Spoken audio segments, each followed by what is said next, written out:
Right. Hello everyone, this is episode 6 of Clobbering Time with Craig. I've got Chris with me again today. Say hello. Say hello. Hello. You feel funny there. Right, we're going to start with Raw. I'm only going to talk about a few things, the main highlights of them, to cut down on the show a bit. Daniel Bryan versus Sheamus, which I think was the opening match, which I thought was a very good match, and I'm surprised Daniel Bryan actually got the win, because Sheamus doesn't lose many matches, does he? I saw that as well. It was a good match, a very good match. Although, a lot of show respect at the end, wasn't there? Yeah, although I think they're aiming a little bit too much towards Daniel Bryan at the moment. It seems a bit too obvious he'll win Money in the Bank, which is, I'll talk about later, the Money in the Bank thing, but I don't think he's going to win because they're making it too much slanted towards him. Yeah. Next was the whole segment with Vicky Guerrero losing her job and Brad Maddox replacing her. I couldn't believe that. To be honest with you, I thought Vicky was doing a good job, but I personally think she's coming off for maybe have a little break, and then I think obviously we saw something happen at Raw later on, didn't we, with her and was it Ryback? Yeah, Ryback gave her a hug, which was awkward. I think she could be his manager. Yeah, I don't think she'll have much of a break. I think she'll probably come straight into as his manager at a pay-per-view, possibly. Which I think would be quite a good idea, because he could do with someone with him. Yeah. Because at the moment they're making him look a bit weak, and it's beginning to annoy me, to be honest. Now, the best bit of Raw was the Wyatt family. Now, their whole video for their entrance I thought was really cool. It kind of reminds me of how Undertaker's Ministry used to do things. Especially, do you remember at WrestleMania when they attacked Viscera and then they took him to the back and turned him into one of them? Yeah. They easily could do that with the Wyatt family, with someone. They could have done it possibly with Kane, forced him to, or someone a bit lesser than Kane. But yeah, I thought that whole video with them walking to the ring with the light was really cool, where you could just see that. Yeah, I'm really excited to see what this family brings to the WWE. To the family.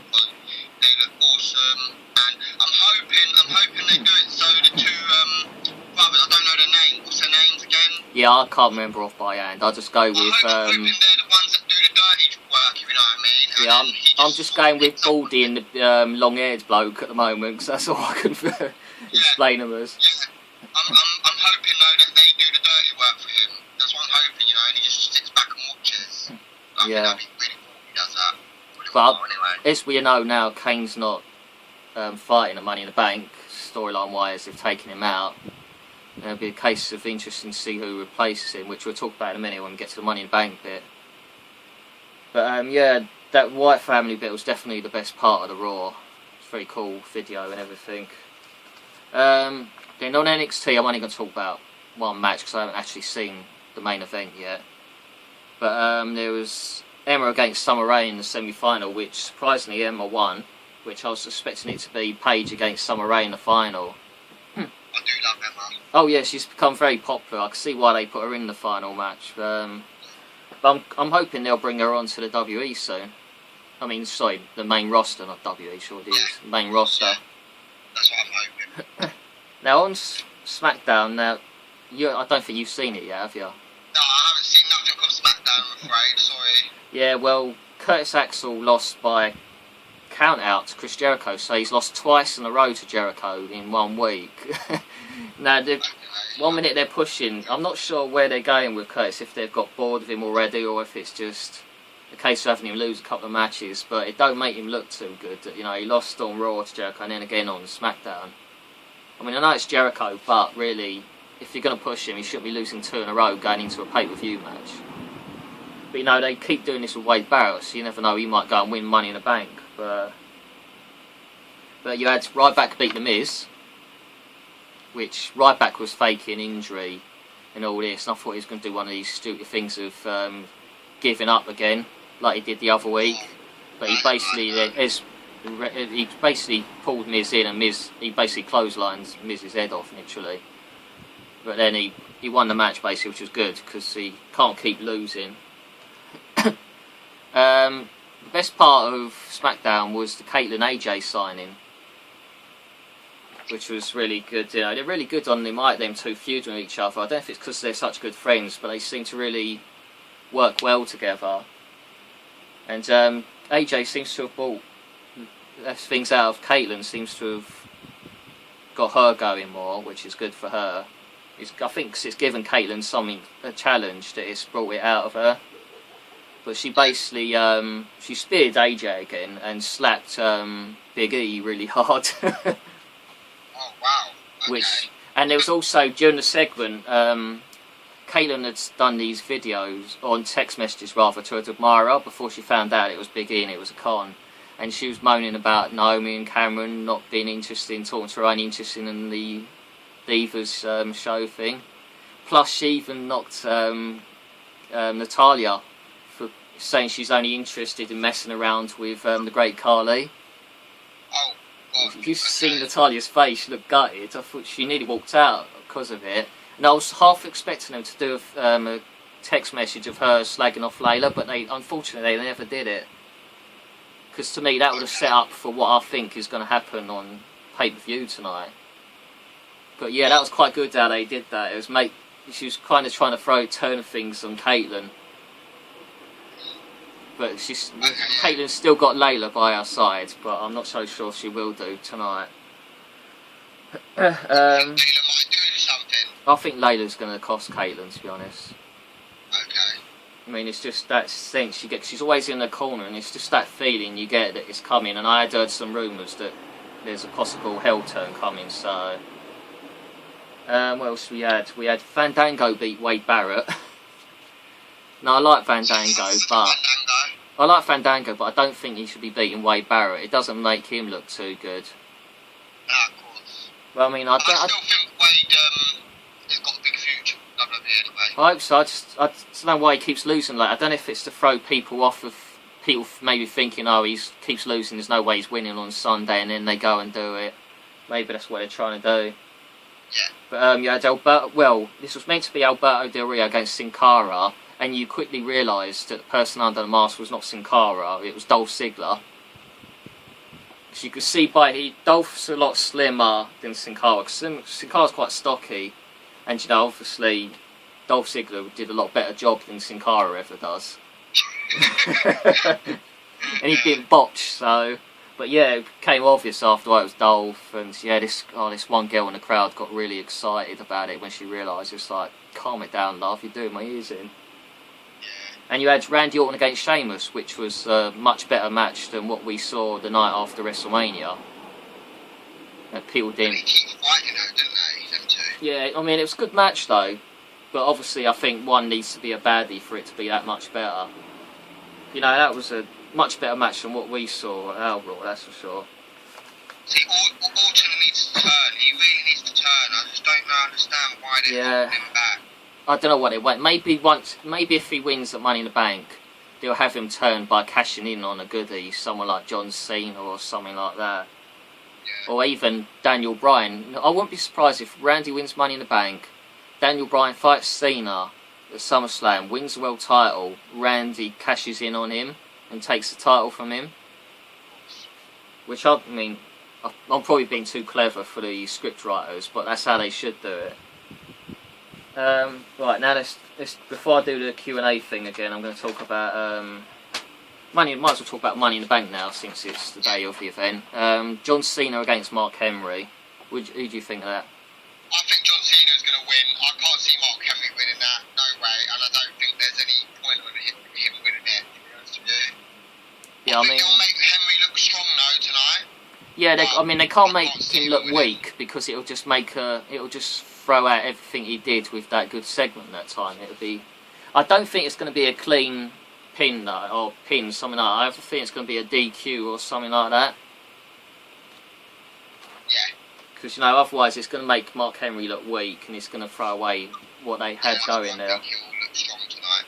So yeah, I've got John Cena by DQ. Okay, yeah, well, I think that as well. Yeah, Alberto Del Rio against Dolph Ziggler. Now, obviously, I'd like to see Dolph win, but I don't know, Del Rio's only just got the belt back, and I think they might hold off on Dolph getting it from him a little bit longer. Yeah, I think they might wait until SummerSlam. He'll get that, if any time. Yeah. Well, I'd rather it was when I'm actually there. So yeah. But I don't know why, but I've got a feeling we're going to see a triple threat with that belt involved at SummerSlam.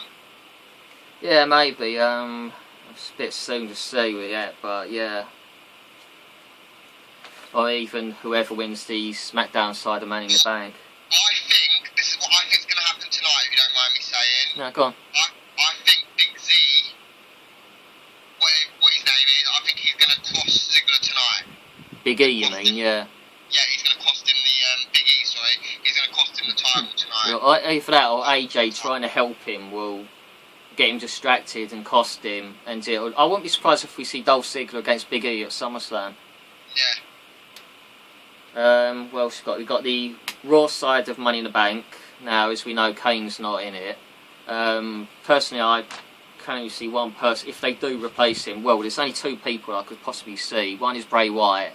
The other is Rey Mysterio, who's meant to be back at any time. I don't want to see Rey Mysterio do it, but they're the only two I can see if they do replace. As long as it's not the blooming Great Khali, because... Oh, don't. Can you imagine it? Him climbing the ladder. If it's Khali, I really am not going to be happy, and you know I'm not. I'd only be happy if I saw him get knocked flying off the ladder. What, and then never come back again, yeah? Yeah. Okay, I'd like that. Yeah, with the Raw Money Bank, I think Randy Orton's going to win, because I think it's been too much towards Daniel Bryan of late, so I'm going for Randy on that one. Do you know what? I think Daniel Bryan's going to win. I do. I don't know why, I've just got a feeling. I just think they're aiming it too much on his side, and it seems too obvious at the moment. I mean, but you never know. Anyone can. Personally, I'd love to see Bray Wyatt replace Kane and win it himself, but I don't think they would go for it so soon. I think they should take the risk, but I don't think they have the nerve to try it yet. If they did, then fair play, eh? Yeah. The other one's the SmackDown side. Now, there's a few you could probably choose from here. There was a speculation of Sandow winning it, but I don't see that somehow. But the only one I can possibly see, Wade Barrett or Ambrose, are the only two. And that's exactly what I think. And I think Wade Barrett will win it. Yeah, because I think a lot of people are expecting Ambrose to win, but I don't think he will yet. Because it seems too obvious. So I'm going for Wade Barrett on that one. Wouldn't mind seeing him cash it in at SummerSlam as well. Be quite cool. What else we got? Miz against Curtis Axel for the Intercontinental title. Before Raw and SmackDown, I would have said Curtis Axel, but the way they treated him Raw and SmackDown, I'm not so sure. I mean, if they've already lost interest in him, then there's a possibility of Miz winning the belt back. But I still have a feeling that Curtis Axel is going to win by some sort of roll-up or something like that. Yeah, I think he'll win as well. I don't think it'll be a straightforward, clean result, because I don't think he's had a clean pin yet, apart from against Sin Cara. So, yeah, I'll say Curtis Axel by some sort of roll-up. The Divas match, AJ versus Caitlyn. AJ's only just won it, so I don't see Caitlyn winning it back quite yet. I think in time Caitlyn will get that belt back, but I think AJ's going to win via the help of Layla. I think the ref will get knocked out or something. Layla will get in there, act like she's going to help Caitlyn, and then knock her out or something and just walk out on her, leave her to get pinned. Yeah, I think that. No, I hope they do it anyway, because they need to start doing something with Layla. Otherwise, it's in danger of her disappearing. Yeah. Jericho against Ryback. Now, Jericho's leaving, I think, after this pay-per-view for his tour over here, so... I think Ryback will take him out. Yeah, I think Ryback's going to win the match, and then he'll destroy him after the match, and he'll get stretchered out, and that'll be Jericho until September time. Yeah, but I'd like to see Vicky get involved. Yeah, there's the possibility of that as well. Now, the pre-show of the night, which I can't believe I'm saying this, the Shield defending the tag team titles against the Usos. I just don't get why they've put them on the pre-show. I mean, they could have had them to the main show and put someone else as a pre-show. It's a shield. I mean, it's like putting Sheamus on the pre-show last month. How can you do that to someone that big? I mean, I know it's only the Usos they're fighting, but it still it'd be a good match to see. And I mean, all I get to see is a little blooming video on YouTube at some point. But anyway, that's Money in the Bank. Now, again, I've done the Q&As. I did the one with at WrestleBuddy, which is Jess from Australia, which you know as well. I asked her how many years she's been watching wrestling now, and she's said for about, hang on, let me read this. Been watching wrestling since I was about 6 years old. Her older cousin was at a house and they had cable, it shows how far back it is, cable TV. So he told me to put it on, and it was back in the WF days, as you know, back then. She remembers seeing The Rock, Mankind, China, Austin, Triple H, and ever since then has been a big fan. I asked her what her OMG moment was, and it was probably, do you remember when Vince's limo blew up? It was just before Benoit's death. Yeah, and we all wanted to know who it was, and then they dropped it because of Benoit's death. They didn't think it was appropriate. I can't even remember who they were going to go with on that. I'm not sure. I'm sure they said, did they not say Austin?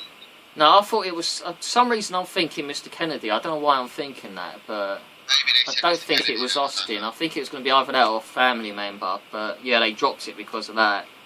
And the other OMG moment was Brock Lesnar's return in Miami last year, which was really cool, but Dolph Ziggler's cash-in, to me, tops that. But yeah, it was a cool moment though, because I remember that. I nearly fell over my chair, bloody, when he came out. I nearly fell into the person in front of me. The thing is, we sort of knew, didn't we? We knew he was coming, didn't we? Everyone was saying that there was a rumour, but it was, part of me was just thinking, there's no way he's going to come back. It's just all speculation, and it'll be a huge disappointment, and he won't turn up.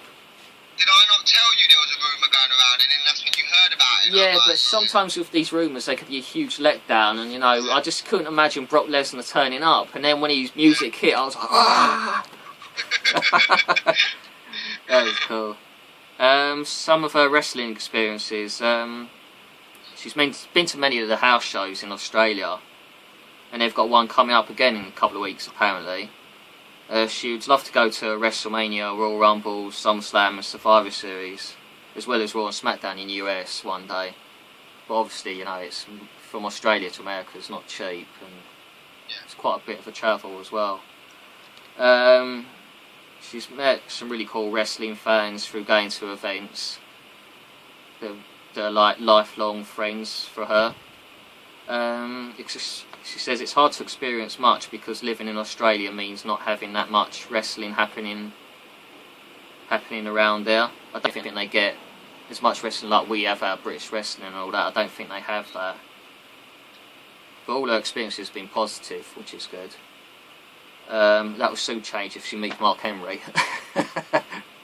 She wants to meet him? No, I'm saying it would soon change all her positive experiences if she ended up meeting Mark Henry, because you know what he's like, Mr. Happy. How can WWE improve things? Let me read this thing. I really should have read this beforehand. Thinks if they did a draft and changes the roster up, could be a positive change, but I don't think they can really do it now because it kind of joins Raw and SmackDown together, so they can't really do that anymore, can they? She said this Divas division is starting to get better, and they basically should bring in the likes of Paige and Emma sometime soon, which, how Paige is not on the main roster yet, I don't know. Sorry? Summer Rae as well, wasn't it? Yeah, well, she's kind of already, but just the dancer, but no, I'm kind of happy to see her dance, at least I get to see her on TV. Yeah, most underrated wrestler, she had two, it was Tyson Kidd and Naomi. Now, I agree about Tyson Kidd, because I think he's one of the best in the company, when he's not injured. But Naomi, I mean, some people like her, but I just don't like her one bit. She does my head in, the whole pom-poms and all that rubbish. It gets on my nerves, and the dancing, it's like it's wrestling, not a blooming cheerleading contest. It gets quite annoying. I just can't tolerate Naomi. I'm even worse with Cameron, she just gets on my nerves.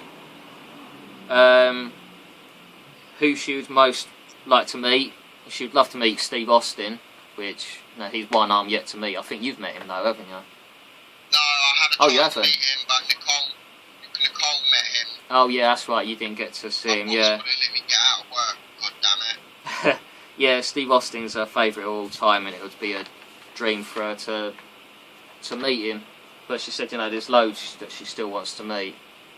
And I think she's met Sheamus, but I don't think she's been able to meet too many. Because in fact, it's only while they're over there, whatever signings they do. The other Q&A I did with was Lisa Marie from Texas. Her Twitter's @McKnightLM. How long she's been watching WE. She's been a fan of about 22 years now, about the same as me. Started watching in around 1990, so she's just before me then. OMG moments the ones that stand out for her was the match with Mankind and Undertaker when Mankind got thrown off the cage. Yeah, that was unbelievable, wasn't it? How he was breathing after that, I don't know. I mean, JR's words were about right. Was it almost killed him or something like that? Yeah. I mean, he was lucky it didn't kill him. If he'd landed on his head, he would have been gone. Oh, God. Yeah, they would never take that sort of risk now. They'd be afraid to. They don't do none of those risks now, though, do they? I wouldn't want them to be honest, because eventually it would kill someone. You can't keep doing that. Yeah.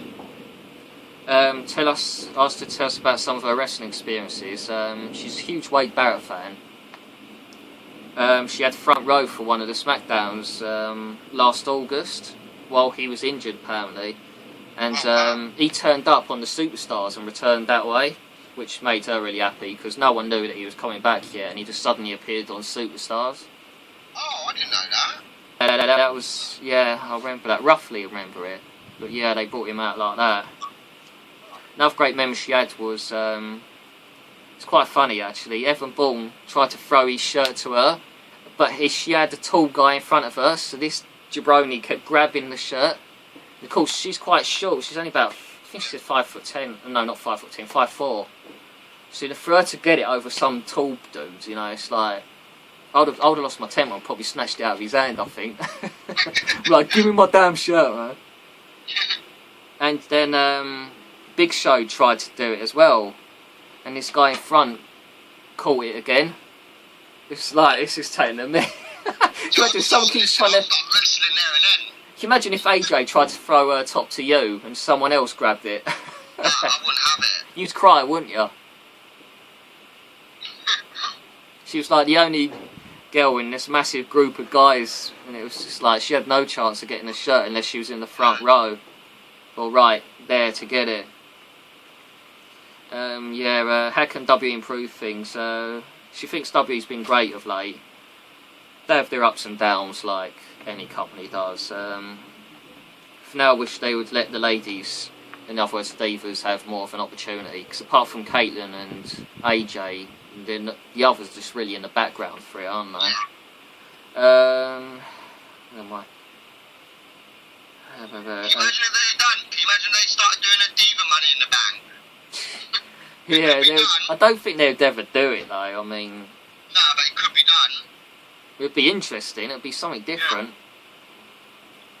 Yeah. As she said about basically giving them a chance to shine a lot more than they do now. I mean, she said look at the TNA and their division. They're actually doing quite good with that at the moment because they've got the whole Gal Kim and Terrell thing going, which they're quite aggressive. They had a match, didn't they? Terrell and Gal Kim. Yeah, I won't spoil the outcome, but I don't even know the outcome. But they had a ladder match, didn't they, on the show? Yeah, and so I've seen the pictures of Terrell's. Her leg is completely bruised. Gal Kim battered her again. It's quite aggressive, and you don't normally see that in a women's match. Yeah.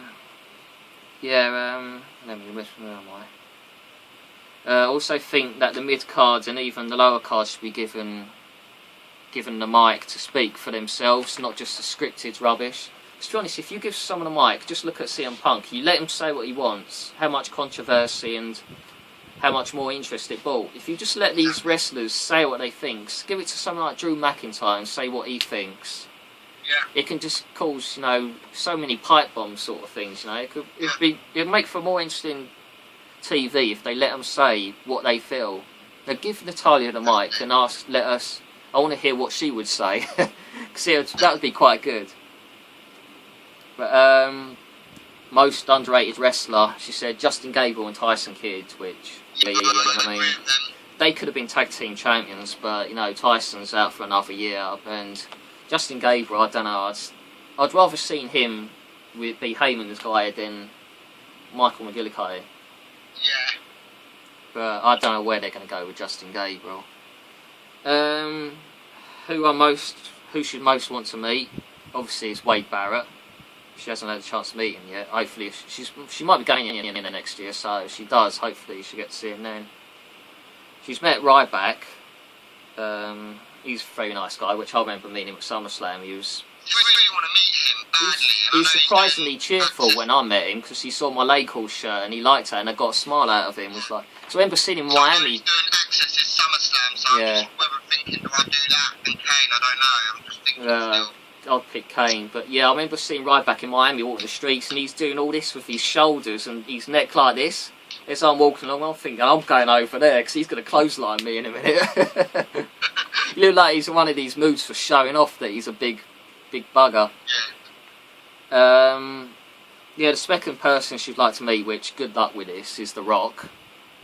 Not happening, I'm afraid. I'm really sorry to burst your bubble, but he just doesn't do no appearances. He says that he loves the people and everything like that, but he doesn't give the people anything. So, you know, I had a chance to meet him. I met him back in the day in, I think he done a signing with Big Show, Virgin Megastores. I think it was in Virgin Megastores, yeah, and I did that, and I met him that way, and he was alright, you know, he wasn't the best to me, you know, he makes out that he loves the fans and everything like that, but he looked like he didn't want to be there. Well, when I met John Cena at SummerSlam Access last year, I got him to sign that big WrestleMania poster from Miami. And I said, all I need to do is get the Tooth Fairy to sign this now. And he smiled and said, yeah, that's going to be a tough one. In other words, good luck, because, you know, you're not likely to see him anytime soon. He never does VIP like Brock Lesnar, it's just... Yeah, although once he was over here, and my brother was in the gym in Cheshunt, and God was in there. Oh my God. Crazy. Yeah. That's the only way you get to meet someone like him is by pure luck on the streets, if you're lucky. Yeah. And he says don't approach him if he's with his family, which is obviously, you know, I wouldn't do that. Well, anyway. yeah, you don't go there, yeah. You know? But if in the gym you don't approach, or you just say hello. If he's eating dinner, just say hello. Don't go up to him and hassle him because you're just going to annoy him instantly, and he's just going to say no, and you'll never get anything from him. Yeah. So that's what I do. If I see a wrestler, say in the street or whatever, I'll say hello to him, and I'll kind of leave it at that because you know. Well, that's what happened with Batista. I walked up to him. I'm not going to lie to you. I was a bit scared. I'm not surprised at what I've heard. About Batista. I heard he didn't like his fans, and he was abrupt. You know, he wouldn't care. He's like Brock Lesnar. He wouldn't care if he hit you, or you know, he's one of them type. Yeah, I don't think he'd hit you unless you insulted him, but you know. Yeah, exactly. He was scary. He was very scary. He's an intimidating guy, isn't he? You know, he's like Brock Lesnar. He's got that intimidating sort of appearance. You don't know how to take him. Whereas, you know, when you see someone like, I don't know, Tyson Kidd, you don't feel like that because he's a really nice guy. You just feel comfortable. Whereas with Batista, you feel like you might get slammed at any point. Yeah, that was the Q&As. Now, recently, before I switched to Samantha being on for a few minutes, we had the idea of Samantha's friend, Amy, where she got it from somewhere else, obviously, but to go into Starbucks, and when they ask for your name on the drinks, say Fandango, and to get it right on there and take a photo of it. Now, you managed to pull this off. You tried once, and they wouldn't have it, but then the other day they finally did it, only because he was a wrestling fan. It was quite funny, actually, when I did it, and I'd done a little dance as well, and that made the girl behind the counter laugh, and then obviously the girl was like, what's Fandango? And then the man was explaining to her who he was and everything like that, and she was cracking up. It's just something we need to try and get going more. I'm suggest to anyone that watches this video, as well as on Twitter, I've already mentioned it, about, you know, basically go in Starbucks, when they ask what your name is, say Fandango, hopefully they'll have a sense of humour, and write it down for you. Once you've done that, have a photo of yourself holding the cup with the name showing. Post it on Twitter. Yeah, also, now do a little video as well on YouTube and mention my show as well, that I spoke about it. It just gets the whole circle thing going. It gets the show promoted as well. But yeah, try and give that a go whenever you can. And yeah, I know we're all gonna try it when we go to Starbucks by the Staples Centre. We could have a whole line of cups saying Fandango. Which would be quite funny. It'd be really cool. Also, there was another idea my friend Chris Fink had for just to get the show promoted. Now, basically to mention who the first wrestler I've ever met is, and then to pass it on to everyone else that's watching. I'll also do it on Twitter, where they do a video saying the first wrestler they've ever met, and then it goes round in a circle to other viewers, and then, you know, hopefully it gets my show noticed. So basically, I'm trying to remember, my first ever wrestler I met, I think, was Mr. Perfect in '93. So that was my first ever one. Now for the rest of you, if you do the same, just do a short video. It'll only take a few seconds, you know, but also say what it was like when you met him. I mean, when I met Mr. Perfect, he's a really nice guy, but obviously I couldn't get a photo because the staff rushed us, and I was only a kid at the time, so I never really stood up for myself like I do now with the staff. But yeah, it was really nice to meet him. At least I got to meet him before he passed away, which was many years after that. But yeah, if you do a video saying who the first ever wrestler you met, what the experience was like, and mention that I spoke about it on my video, on my show, you know, mention it was on a YouTube show, Craig, WWE T-shirt guy, on Clobbering Time with Craig, and you know, hopefully it gets a circle of people doing it, and it gets more subscribers to their show as well as mine. So yeah, you can do that later on as well, Chris. Don't answer it on here. Now the last thing before I go to Samantha, because you know, I'm just going to talk to Samantha briefly about some of her wrestling experiences, because I've already done about half an hour on it, so I only want to do another 5-10 minutes. Don't want to make the show too long. SummerSlam Access. Now, at the moment there's no pre-sale details. Hopefully it'll come out tomorrow. Hopefully it will be a pre-sale, so don't like all on the last minute or on the day. But at the moment it's for Saturday the... What's Saturday? Is it the... What's the day today? Jesus Christ. I think it'll be... Yeah, it's on Saturday the 20th that the tickets go on sale. I think it's 11 AM LA time, just about 6 o'clock here, but I'm going to be online from about 4 o'clock just to be on the safe side. Now you've got the Shield doing the signing, which is who I'm going for. You've got Sheamus, you've got Randy Orton, Kane, Ryback, Mark Henry. I don't know why Mark Henry's doing it. You've even got Shawn Michaels doing it, which is who I'm going for as well. You've got a special VI special one as well, which is going to cost $150, whereas the normal ones like Shield and all that are $95. But for the $150, you get to meet, where there's either John Cena, CM Punk, and Triple H. I think it's just 3 special ones, and it's nothing any different. That it's just because they're the 3 main ones. You have to pay more. You can still get the same photo or slightly better quality or bigger, whatever it is, but no, you have to spend more for them for some reason. I just hope that's not a trend of things to come for next year's WrestleMania, and they think, oh, Undertaker, $400, something stupid like that. And then for the rest,